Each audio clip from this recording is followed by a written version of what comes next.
Hi friends, இன்றைக்கி நம்ம சேனலில் என்ன வீடியோ பார்க்க போகிறோன்னா ஆட்டு குடல் வச்சு கிரேவி பார்க்க போகிறோம். அதுக்கு நான் ஒரு முழு குடல் எடுத்திருக்கேன், ஒரு குட்டி ஆட்டோடது.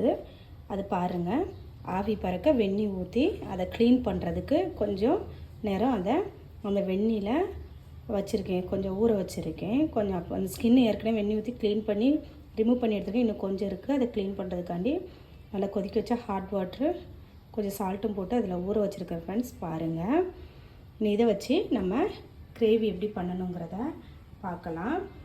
உங்களுக்கு அதில் ஆவி போகிறது தெரியும் நினைக்கிறேன். பாருங்கள், வீடியோவில் நல்லா ஆவி பறக்க கொதிக்கிற வெந்நீர் ஊற்றி அதை க்ளீன் பண்ணுறதுக்கு கொஞ்சம் வச்சுருக்கேன். இனி இது க்ளீன் பண்ணதுக்கப்புறம் நம்ம சேனலில் இந்த கிரேவி எப்படி பண்ணுறதுங்கிறத பார்க்கலாம் வாங்க.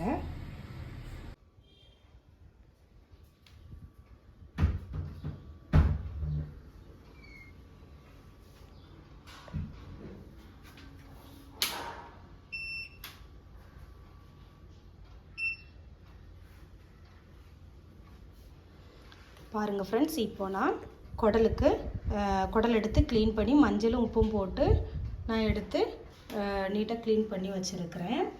கல் உப்பும் மஞ்சளும் போட்டு நல்லா க்ளீன் பண்ணி வச்சுருக்கிறேன்.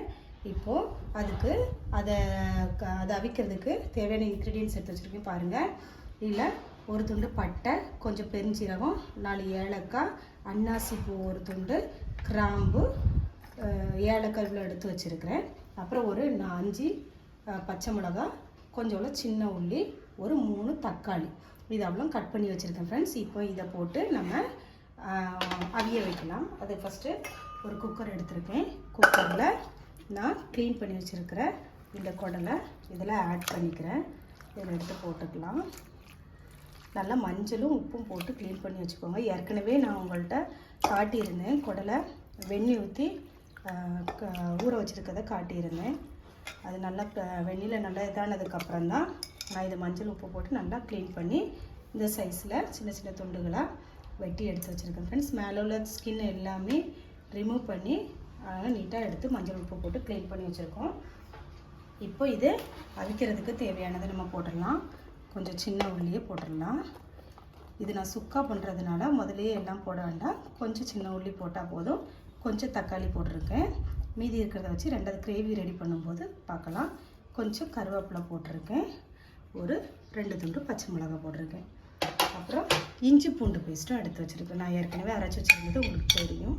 அதில் இருந்தும் கொஞ்சம் எடுத்து இதில் போட்டுக்கலாம். அது அவியறதுக்கு தேவையான இன்க்ரீடியன்ஸை இப்போ போட்டிருக்கேன். இப்போ இதுக்கு தேவையான தண்ணியும் இதில் ஊற்றிக்கலாம். ஃப்ரெண்ட்ஸ், இதுக்கு சுக்கா மாதிரி இருக்கிறனால ரொம்ப தண்ணி அதில் ஆட் பண்ண வேண்டாம். பாருங்கள், குறைவாக தான் ஊற்றி இருக்கிறேன். இதை எடுத்துகிட்டு எல்லாத்தையும் நல்லா ஒரு டைம் மிக்ஸ் பண்ணிக்கோங்க. எல்லா இதுலேயும் இந்த இஞ்சி பூண்டு பேஸ்ட்டு படட்டும். எல்லாமே நான் எடுத்து வச்சுருந்ததுலேருந்து கொஞ்சம் தான் போட்டிருக்கேன். தண்ணி கொஞ்சம் பார்த்து ஊற்றிக்கோங்க தேவைக்கு. கொஞ்சம் தான் வெந்து வர்ற அளவுக்கு வேணும். கொஞ்சம் அந்த குடல் இது மூழ்கிற அளவுக்கு தண்ணி ஊற்றினா போதும். பாருங்கள், நான் இது போட்டுட்டேன். இது ஆல்ரெடி உப்பு போட்டு தான் க்ளீன் பண்ணியிருக்கேன். இருந்தாலும் இது வேகும்போது கொஞ்சம் நம்ம அதில் உப்பு ஆட் பண்ணிக்கலாம். அதனால நான் கொஞ்சம் இதில் கல் உப்பு போட்டு வேக வச்சுக்க போகிறேன். இன்னும் இதை நம்ம குக்கரில் வச்சிடலாம்.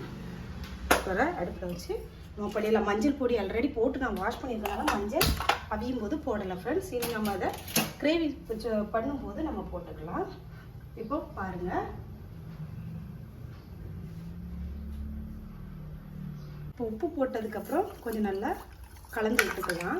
பாருங்கள், தண்ணி நான் ரொம்ப ஆட் பண்ணலை, கொஞ்சோட தான் ஆட் பண்ணியிருக்கேங்க. பாருங்கள், அந்த இது மூழ்கிற அளவுக்கு கூட இல்லை, குறைவாக தான் ஆட் பண்ணியிருக்கேன்.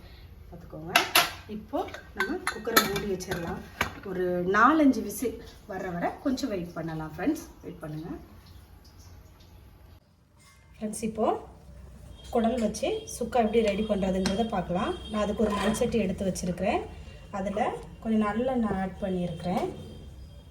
கொஞ்சம் இது ஆயில் கொஞ்சம் அதிகமாகவே ஆட் பண்ணிக்கலாம். நல்லெண்ணெய் எடுத்து வச்சுருக்கிறேன். ஃப்ரெண்ட்ஸ், இப்போது எண்ணெய் நல்லா காயட்டும்.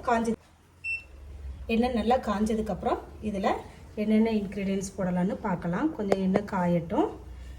பாருங்கள், எண்ணெய் ஊற்றிருக்கேன், கொஞ்சம் அதிகமாகவே ஊற்றிக்கலாம். கொஞ்சம் எண்ணெய் வந்து சட்டியெல்லாம் படுற மாதிரியே இது பண்ணிக்கோங்க. ஊற்றிருக்கேன். காயட்டும் எண்ணெய். இப்போ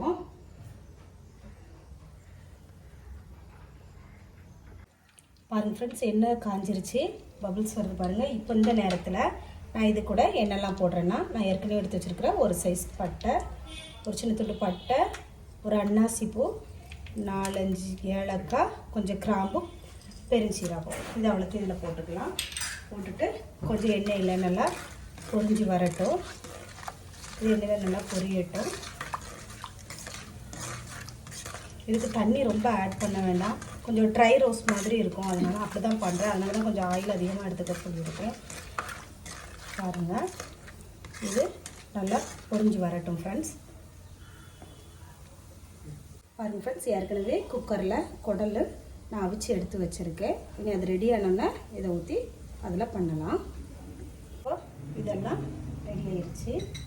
இந்த டைமில் நம்ம வெட்டி வச்சுருக்கிற பல்லாரியும் சின்ன உள்ளியும் சேர்த்து வெட்டி வச்சுருக்கேன். அதை இது கூட போட்டு நல்லா வதக்கிக்கலாம். எண்ணெயில் ரொம்ப ப்ரௌனிஷாக வர அளவுக்கு வதக்க வேண்டாம். ஒரு பேபி பிங்க் கலர் வரும், அந்த இதுக்கு அந்த பதத்துக்கு வதக்கினா போதும். நம்ம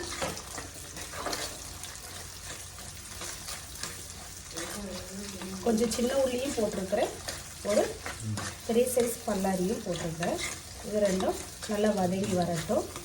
வதங்கி வரும்போது அந்த எண்ணெய் கலர் வர வதக்கணுங்கிறத நான் உங்களுக்கு காட்டுறேன். இது நல்லா வதக்கிக்கோங்க. அந்த எண்ணெயிலேயே நல்லா வதங்கட்டும். கொஞ்சம்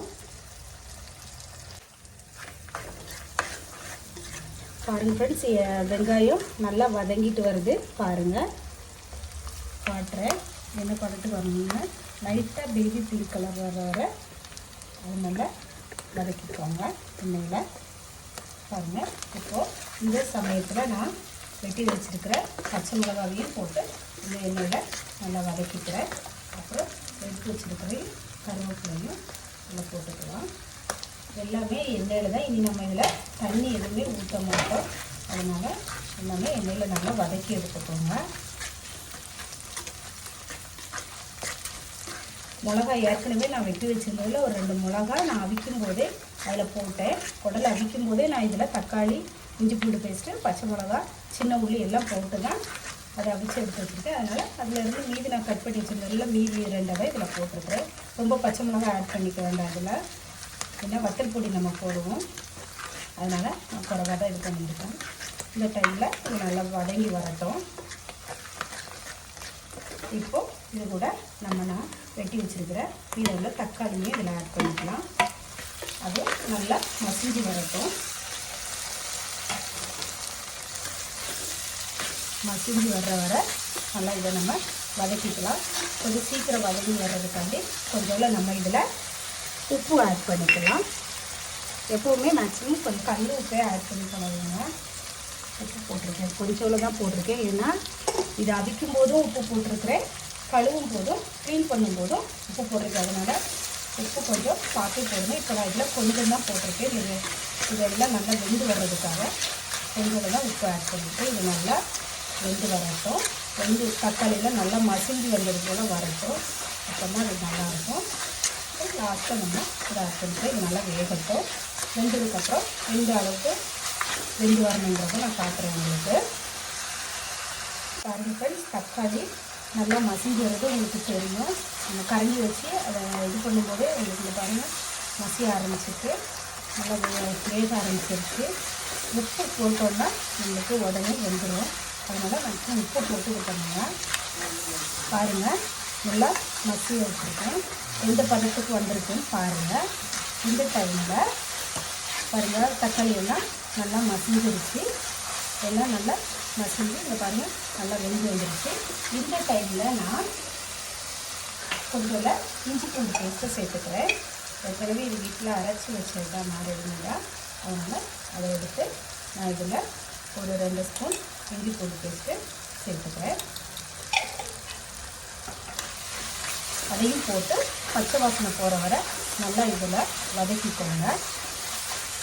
ஏற்கனவே இஞ்சி பூண்டு பேஸ்ட்டு இதுலேயும் போட்டிருக்கேன் அவிக்கும் போது, அதனால் இதுக்கு 2 ஸ்பூன் போதும். நல்லா அவிச்சிக்கோங்க. நல்லா அந்த வாசனைலாம் போகிற வரை பச்சை வாசனை போகிற வரை நல்லா வதக்கிக்கோங்க. அந்த பச்சை வாசனை போனால் தான் நல்லாயிருக்கும். ஏன்னா நம்ம ரொம்ப நேரம் அவிய விட மாட்டோம். ஏற்கனவே குக்கரில் அவிச்சு எடுத்துருக்கனால இது ரொம்ப நேரம் நம்ம வைக்க மாட்டோம்.